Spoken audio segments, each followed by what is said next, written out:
हाँ तो दोस्त, आज की वीडियो का शुरुआत करते हैं एसडीएम साहब से। देखिए, सरकारी नौकर बनने में रोब तो इंसान के अंदर बहुत ज़्यादा रहता है और ये सेम रोब के साथ एसडीएम साहब चले गए अपने गाड़ी में सीएनजी भरवाने। अब जो पहले से भरवा रहा था सीएनजी, उसका तो भराएगा ही, लेकिन इसको देख के एसडीएम साहब जो है वो नाराज़ हो जाते हैं और फिर नाराज़गी के बाद एक सीसीटीवी फुटेज इंटरनेट पर आता है जो ये वाला होता है।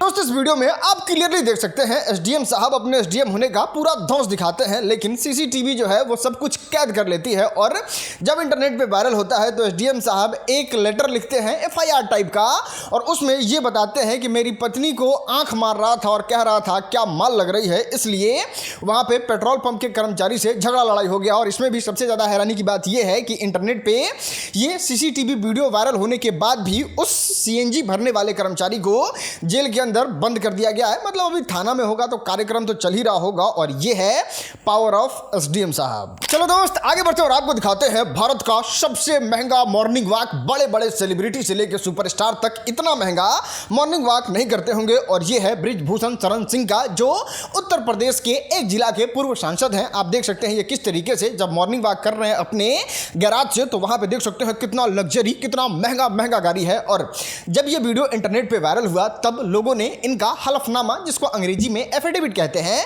वो निकाला। तो पता चलता है कि 2019 में जब चुनाव लड़ने के लिए इन्होंने एफिडेविट दिया था तो कुल संपत्ति के बारे में जिक्र करते हुए बताया था कि बृजभूषण शरण सिंह के मात्र 10 करोड़ रुपया जमा पूंजी है। लेकिन आज कुछ साल के बाद ही आप क्लियरली देख सकते हैं इतना सारा गाड़ी तो है ही। इस गाड़ी में शामिल है 3 लैंड क्रूजर, कई सारे फॉर्च्यूनर, इतना ही नहीं 3 हेलीकॉप्टर, बहुत सारा संपत्ति, और आखिरी में एक है टोयोटा वेलफायर। और अगर इन सारे गाड़ी का कॉम्बाइन करके दाम देखने की कोशिश कीजिएगा तो मोटा मोटी 50-60 करोड़ तो आराम से पार हो जाएगा। और कायदे से देखा जाए तो यही कारण है कि लोग जो है वो राजनीति में आने के लिए एकदम बेचैन रहते हैं। बताइए, 2019 में जिस आदमी को 10 करोड़ रुपया का संपत्ति था, वो आज 50 करोड़ का गाड़ी गैरेज में खड़ा कर दिया ऐसे ही। चलिए आगे बढ़ते और बात करते हैं भोजपुरी के सुपरस्टार खेसारी लाल यादव के बारे में, जो बहुत ही भयानक, बहुत ही छपरा में एकदम छप्पर फाड़ जवाब दिए बिहार के उप मुख्यमंत्री साहब को। देखो, होता यह है कि उप मुख्यमंत्री साहब जो है वो आरजेडी पे निशाना साधते हुए खेसारी लाल यादव कहते हैं कि देखिए, खेसारी लाल यादव जो है वो ऐसे प्रत्याशी हैं कि आरजेडी को कोई प्रत्याशी नहीं मिल रहा था तो नाचने गाने वाले को लेके आगे छपरा में चुनाव लड़ा रहे हैं। और उसको, मतलब खेसारी लाल यादव को लेके कुछ इस तरीके से कटाक्ष करते हैं। आजकल खेसारी लाल को यहाँ भेज दिया। अब देखिए, इन लोग के पास तो सब उम्मीदवार हार गया। सीएम गुप्ता जी पहले हरा दिए थे सबको, तो कोई उम्मीदवार नहीं बचा था। अब नाचने वाले को ही भेज दिया आपके यहाँ। अब जितने भी आरजेडी के समर्थक हैं, खेसारी लाल यादव को चाहने वाले हैं, उनको ये चीज़ बिल्कुल अच्छा नहीं लगता है और लोग फट से पूछने लगते हैं सम्राट चौधरी से कि चलिए ये बताइए, खेसारी लाल यादव तो नाचने वाले हैं, तो फिर आपके जो पार्टी में मनोज तिवारी हैं, रवि किशन है, पवन सिंह है, मैथिली ठाकुर है, और भी बहुत सारे सुपरस्टार जैसे दिनेश लाल यादव निरहुआ और बॉलीवुड के भी नाचने वाले कंगना रनौत जैसे लोग हैं, वो लोग क्या भजन गाते हैं, वो लोग क्या कीर्तन करते हैं? और इन सब पूछने के बाद अभी जैसे ये वीडियो इंटरनेट पे वायरल होने लगता है, खेसारी लाल यादव से भी अड़ाता तो नहीं है ना, वो तो बोलने में माहिर हैं, तो आके सम्राट चौधरी को एकदम तगड़ा वाला रिप्लाई देते हैं कुछ इस अंदाज में के नज़र में ठीक है, मैं नाचने वाला हो सकता हूं, बट एक इंसान हूं, कलाकार हूं। बट उनके ग्रुप में जितने भी अभी लोग शामिल भी हुए हैं और चाहे जो पहले से भी हैं, वो सारे आसाराम बापू के शिष्य हैं। चलो दोस्त, आगे बढ़ते और बात करते हैं मैथिली ठाकुर के एक ऐसे हरकत के बारे में जिसको देख के मिथिला के लोगों को बिल्कुल अच्छा नहीं लगा। और अब लोग सवाल पूछ रहे हैं कि आप इस तरीके से मिथिला का डिसरिस्पेक्ट कैसे कर सकते हैं। अभी आपको तो ये बात पता ही होगा, भारतीय जनता पार्टी से उनको अलीनगर के सीट से टिकट दिया गया है, जिसको लेके वो चुनाव प्रचार करने हैं। और चुनाव प्रचार करते करते यहाँ पे जो मिथिला का पगड़ी होता है, मिथिला का जो पग होता है, उससे ज़्यादा वैल्यू जो है वो मैथिली ठाकुर को दिया जाता है। और कैसे दिया जाता है वो देख लो।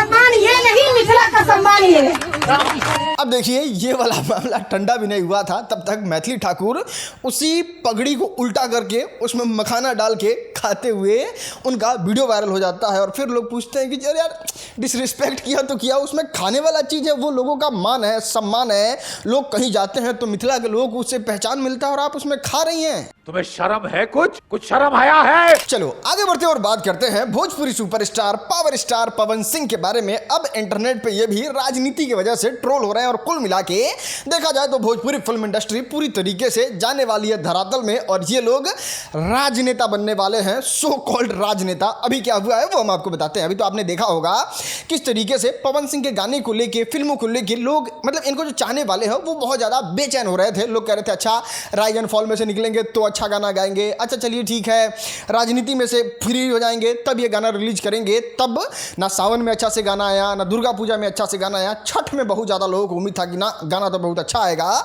लेकिन सब लोगों की इमोशन का मतलब धजिया उड़ाते हुए पवन सिंह कुछ इस तरीके से पोस्टर लाते हैं जिसमें मोदी जी और नीतीश कुमार का चालीसा गाने का प्लान कर रहे हैं। अब देखो दोस्त, जितने भी पवन सिंह के चाहने वाले लोग हैं वो ऐसा नहीं है कि सिर्फ नीतीश कुमार और भारतीय जनता पार्टी को ही चाहते हैं, उनके चाहने वाले पूरे भारत में हैं और सैकड़ों ऐसी पार्टी होंगी जिनके आइडियोलॉजी को उनके फैन पसंद करते होंगे। लेकिन फिर भी इस तरीके से एक पार्टी के पक्ष में गाना लाना पवन सिंह का, वो भी ऐसे महापर्व वाले गाने को, वो सच में लोगों को अच्छा नहीं लगा है, जिसमें हमने एक डिटेल में 9 मिनट से भी ज़्यादा लंबा वीडियो बनाया है RSM मिनी पे, उस पर जाके जरूर देखिएगा। अभी थोड़ा सा सिंपल प्ले कर देते हैं, लेकिन इस वीडियो को देखने के बाद जब छठ के गाने का पोस्टर रिलीज कर ही दिए हैं तो हाथ जोड़ के आपसे रिक्वेस्ट कर रहे हैं, वो बात भी मान ही लीजिए, एक बढ़िया कंपनी का इंतजाम कीजिए प्रिंटर और उसमें लगाइए मोटका पेपर और उस पेपर पे क्या कीजिए, अपने पोस्टर को करिए प्रिंट और फिर जब वो बाहर निकले प्रिंट होके तो उसका बनाइए बत्ती और डाल लीजिए अपने राजनीति पॉकेट में। चलो आगे बढ़ते हैं और आपको दिखाते हैं नकली IAS का कमाल। जब नकली वाले इस तरीके से कर ले रहे हैं तो सोचिए कि असली वाले किस तरीके से रिकॉर्ड बनाते होंगे, भले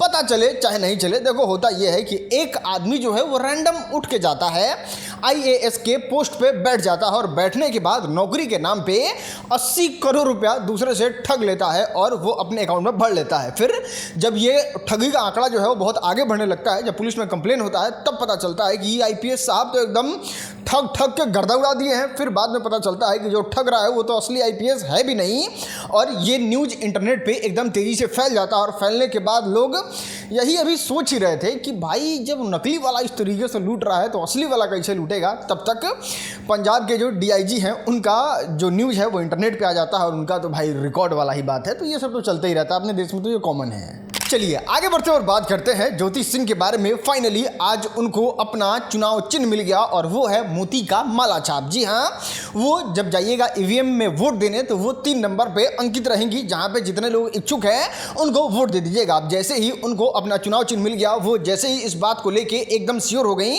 कि वो चुनाव लड़ेंगी, वो सोशल मीडिया पे एक पोस्ट डालती हैं जिसमें वो अपना QR स्कैनर और अपने अकाउंट का डिटेल डालती हैं और लोगों से अपील करती हैं कि आप लोगों से रिक्वेस्ट है कि मेरे पास बिल्कुल भी पैसा नहीं है और चुनाव लड़ने के लिए पैसा का आवश्यकता होता है। तो वो लोगों से पैसा का डिमांड कर रही हैं और कुछ इस तरीके से सोशल मीडिया पे पोस्ट डाल रही हैं। खैर आपको बता दें, ज्योति सिंह जो है वो बिहार तक से बातचीत के दौरान एक और अपील की थी जो सच में बहुत ज़्यादा इमोशनल था। अब जितने भी पवन सिंह के कट्टर वाले समर्थक हैं वो तो ये कह रहे हैं कि ज्योति सिंह नौटंकी कर रही है, ये कर रही है, लेकिन एक्चुअल में ज्योति सिंह ने कहा क्या था वो आपको सुनना चाहिए। 15 दिन दीजिए ना मुझे मेरे पति के साथ अकेले, लेकिन मुझे और मेरे पति को अकेले छोड़ दीजिए आप लोग। 15 दिन उस इंसान के मैं यहाँ जगह बना के दिखाऊंगी आप लोगों को। चलो आगे बढ़ते हैं और आपको दिखाते हैं देश में चलने वाला 12,000 फेस्टिवल स्पेशल ट्रेन जो पूरी तरीके से कोलैप्स कर गया है, जैसा इंटरनेट पे फोटो आ रहा है। सबसे पहले तो हम आपको दिल्ली रेलवे स्टेशन का तस्वीर दिखाना चाहेंगे, जहां पे इतना भीड़ है, इस तरीके से भीड़ है मानो जैसे सावन के प्रथम सोमवारी के दिन लोग बाबा धाम में शिवलिंग पे जल चढ़ाने जाने के लिए जिस तरीके से भीड़ होता है ना, उस तरीके से लोग ट्रेन में बैठने के लिए भीड़ लगा के बैठे हुए हैं। ये अगला तस्वीर जो है वो सूरत का है और जहां जहां से वीडियो आ रहा है उसमें मैसिव भीड़ रह रहा है और लोग सिर्फ एक ही सवाल पूछ रहे हैं कि सर नेताजी कहां है मालिक 12,000 स्पेशल ट्रेन जो आपने वादा किया था कि बिहार और उत्तर प्रदेश के लोगों को 1% भी दिक्कत नहीं होगा आने में। खैर चुनाव जब बिहार में 10, 15, 20 दिन के बाद है तब तो ये हाल है, तो सोचिए आम दिन में इन लोगों का क्या हाल होता होगा। अभी तो मीडिया कवरेज भी हो जा रहा है विपक्ष की वजह से, वरना ये तो देखता भी नहीं था लोग। चलो दोस्त आगे बढ़ते हैं और आपको दिखाते हैं आज का वायरल वीडियो। साहब था भाई यहाँ पे यहीं पे था, यहीं पे ठीक है, चलो भाई।